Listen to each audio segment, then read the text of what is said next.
Hi everyone. I'm going to go over the group activity called Niagara's Energy Potential with you today so that you know what's going on. Somewhere in the news will be the link to the activity, so Niagara's Energy Potential. You could also go into content, and it's sitting in natural resources. And down here, it's Niagara Energy Potential. There it is right there. But either way that you get to it, once you click on it, you'll see that it comes up in this small box over here. You've got like a square with an arrow. If you click on that button, it'll open up in a new tab. I've got to click on it this way. And essentially what we're going to do is look at a natural resource in the Niagara region. So we've talked about fish, we've talked about forestry, now we're going to talk about energy. And there's a lot of it here in Niagara, which you may not fully appreciate. So between you and two other people in your group, you're going to explore all the big electricity generation projects here in Niagara. So what you'll notice in here is the overall objectives, and then down here are the names of all the projects. Now, for now, just don't even think of doing fracking. It's actually illegal in Canada, it's illegal in Ontario. So I will talk about that later on. It is sort of neat to take a look at some of the videos, though. It's pretty crazy stuff. So what you're going to do is take a look at the class website, and where are we here?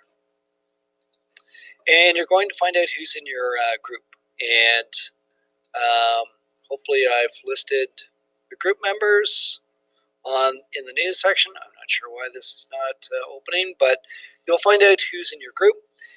If you only have two people in your group, you're going to do just the first four energy projects.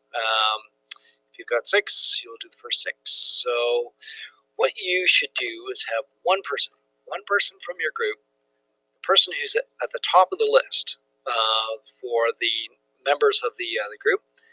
They're going to open up a new blank Google document and give it a name like energy project or something along that line. And then just simply copy the first, the first energy project here in Anacoke, and paste it onto your page. And hit enter a couple times.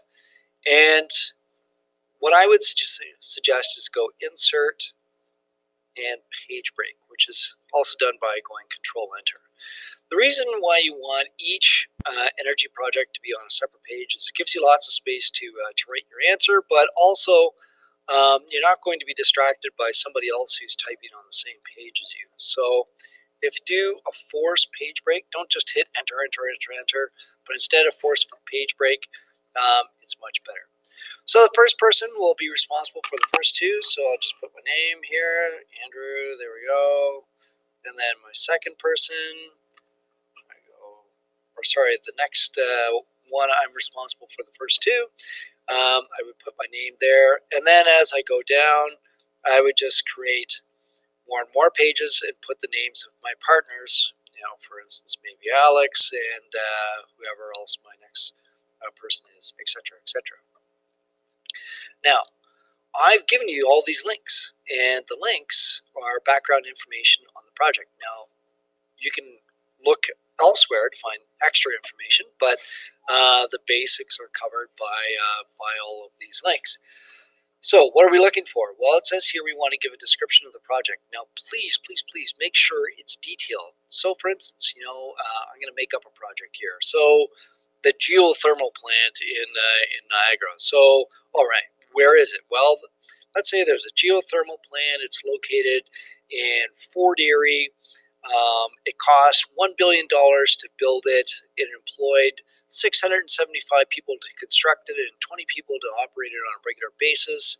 It generates 1,000 megawatts of electricity, and it operates near to full capacity 24/7 and has very little maintenance that's required. That's a good overall description. Tell me about the project. Don't be general and say it's a solar project that gets energy from the sun.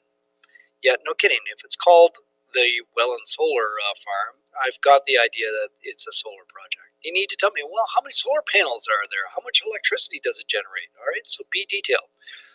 So once you've got that description down, notice it's worth 3 marks, so 3 specific things I'm looking for. Now you might sort of repeat yourself here, but then you get into advantages. So tell me about what's great about this. Does it work 24/7, 365 days a year, and you never have to worry about it not operating? Or is it something that's a little bit more finicky, that's dependent on certain weather conditions? Does it produce a lot of electricity? For instance, some of these things produce hundreds of megawatts of electricity.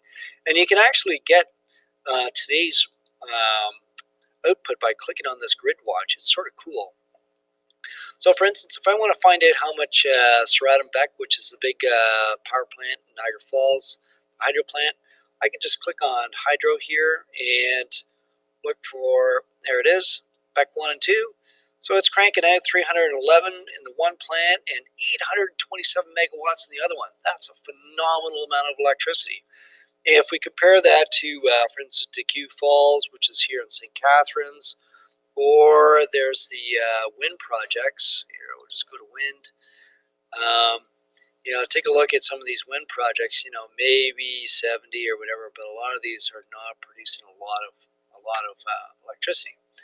So tell me the advantages, then tell me what are the disadvantages. All right. So, and then finally locating it on a map. Now, you could use the old school method. Print out this, draw by hand, put a title, a north arrow, a legend, and show where everything is. By the way, if you're doing microfit, just put a big box around the whole area because microfit could be in any location.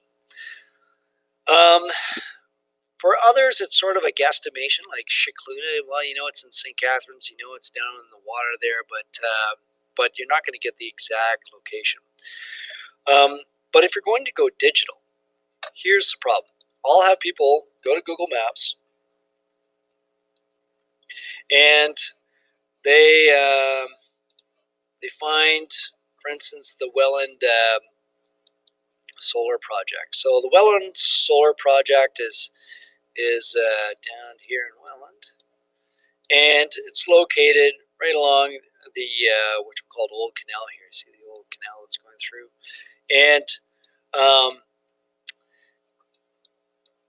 the problem is people will zoom right in and they'll say, "Oh, it's right here, this parking lot." Well, I can't tell where that is. Okay, well, you need to pan out so that the reader will have a general idea of, oh, okay, well, there's Welland, and perhaps it's right here. So you can take a screenshot, put a title, a north arrow, don't forget that, and an X marking the spot of the actual project. But make sure that there's something close by that will give me a feeling for where things are. You might even want to pan out to this level. All right.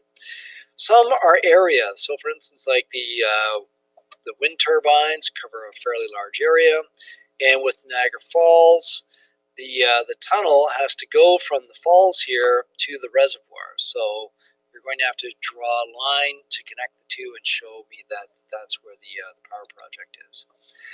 So once this document is created, you got to make sure the other people in your group can use it. So don't forget to click on share, type in your partner's name. So I'll just throw in Mrs. Warner here, and I want to make sure that she can edit it. All right, and then once I've actually clicked send, then the other person can go into here and click on shared with me, and in here somewhere will be that shared document. All right, so hopefully that'll get you off on a good start. We're going to use a couple of days to do this, so if you do have any questions, I can answer it on